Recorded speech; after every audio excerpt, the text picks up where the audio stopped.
嗨，大家好，这里是英雄杂谈，我是甜甜。作为一位年轻有为的后浪呢，我在大二那年的暑假，在学校里面闲得无聊发慌，在网上买了一包跳舞草的种子。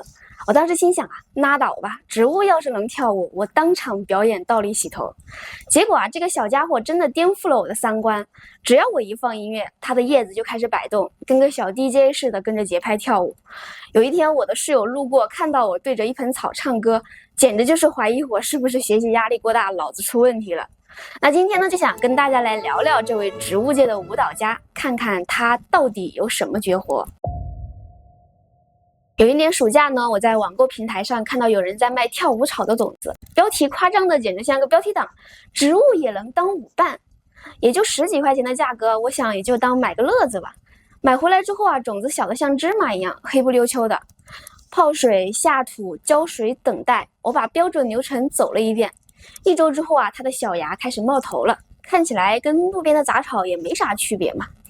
1个月之后呢，这个家伙就开始长出它的招牌的叶子，一共3片，中间一个大哥，旁边2个小弟，看起来还挺有组织架构的。有一天呢，我就在房间里面唱歌，余光瞥见了这家伙的小叶子在动，我的第一反应是哪来的风？仔细一看，窗户紧闭，空调也没开。更奇怪的是，它摆动的节奏竟然跟音乐合拍。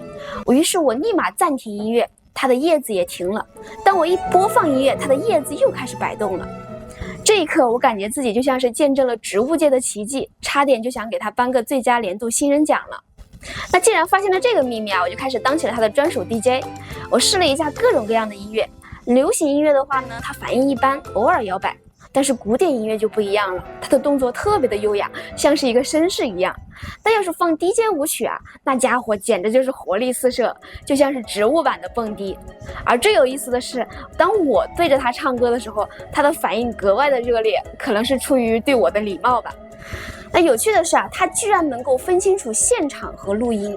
当我和室友聊天的时候呢，他会轻微的摆动，但是电视机里的声音他就爱理不理，颇有明星架子。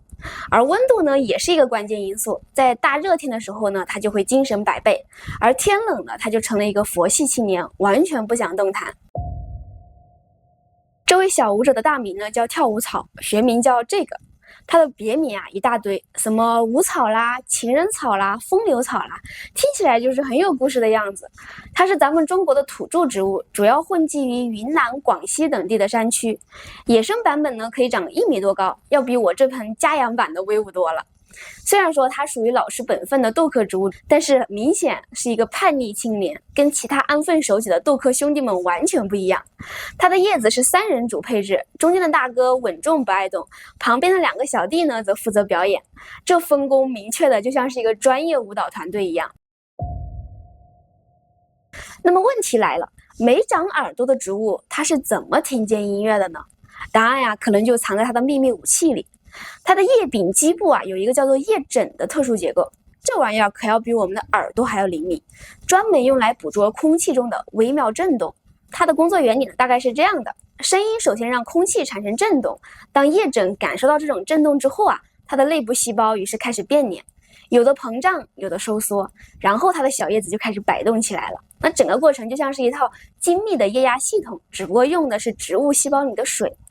这套机制呢跟含羞草有点像，都是靠细胞的胖瘦变化来运动的。不过跳舞草要更厉害一些，人家是持续输出型选手，不像含羞草只会一招鲜。当然了，科学家们呢对这套机制呢也还在争论不休，可能不只是声音在起作用，温度、光照什么的也得参与进来。那具体怎么回事还得继续研究。那跳舞草为什么要进化出这项才艺呢？大自然从来不做无用功，每个特殊能力都有它的道理。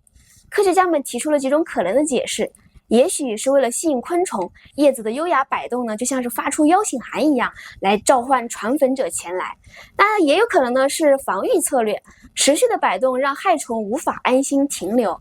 那也有可能是对环境的感知，提前觉察气候的变化，做好准备。这儿呢有一个非常有趣的巧合，跳舞草最敏感的声音频率正好跟昆虫扇动翅膀和鸟儿唱歌的频率相重叠。那你要说是偶然，我是不大相信的。不过这些也都还是理论派的推测，真相如何还要等科学家们继续破案。别以为跳舞草是现代人才发现的新物种，其实啊，咱们老祖宗早就注意到这个奇特的家伙了。在一些古书里啊，会提到自己会动的草，里面的描述呢，就跟跳舞草8、9不离10。而云南的少数民族啊，这更是给它起了一个浪漫的名字，叫做爱情草。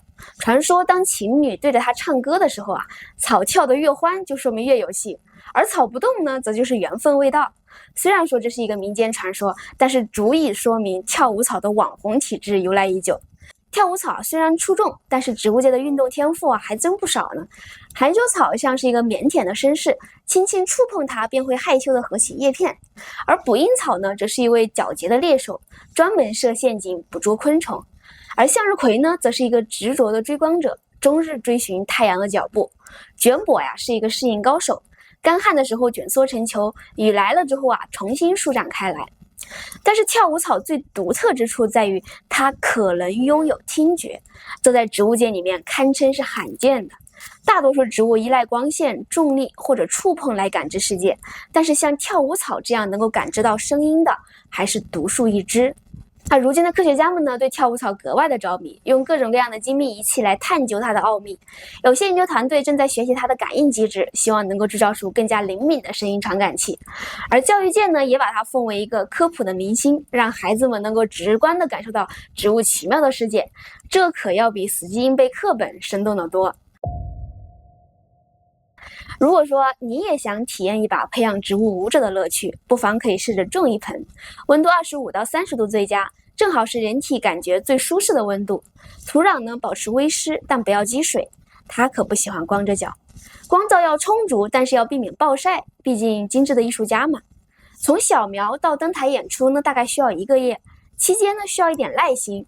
毕竟培养任何艺术家都不是一蹴而就的事情。跳舞草呢，让我重新认识了植物世界，原来它们远比我们要想象的有趣得多。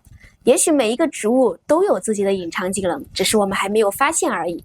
如果说你对这位植物界的舞蹈家感兴趣，不妨也可以试着种一盆，说不定你就是下一个见证植物奇迹的人。好了，今天的植物选秀就到这儿。如果觉得有意思的话，别忘了点个赞支持一下。这里是英雄杂谈，我是甜甜，咱们下期继续探索自然界有趣的故事。我们下期再见啦，拜拜。